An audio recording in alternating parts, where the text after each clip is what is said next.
সকলোকে সুপ্ৰভাত। মই আজি দুই এষাৰমান কথা ক'বলৈ বিচাৰিছোঁ। সেই কথাষাৰ আপোনালোকৰ আগত ভৱিষ্যত কেতিয়াবা কাম দিব। এই কথাষাৰ মোক মামা আইতাই শিকাইছে, ক'বলৈ কৈছে, সেইকাৰণে মই আপোনালোকক ক'ব বিচাৰিছোঁ। তো কথাষাৰ শুনক। আপোনালোকে যে শুনিছেনে, চব সৰু চলিতে ভগৱান থাকে। আৰু ভগৱান ক'ত থাকে জানেনে? কোনটো চলিত? একদম যে সৰু বাচ্চা 5 বছৰীয়া 3 বছৰীয়া 4 বছৰীয়া বাচ্চা যে থাকে, তাতে ভগৱান থাকে।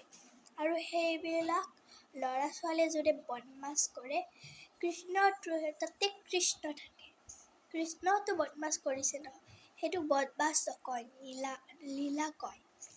কেনেকুৱা মানে কৃষ্ণই যে পাৰ্বতী নহয়, মাখন খাইছিলে যে, সেইটো এটা মৰমৰ বদমাছ বুলি কয়।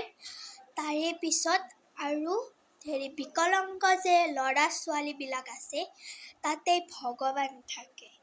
আৰু আপোনালোকে যদি সিহঁতক কিবা অপকাৰ কৰে, আপোনালোকক ভগৱানে চাই থাকিব।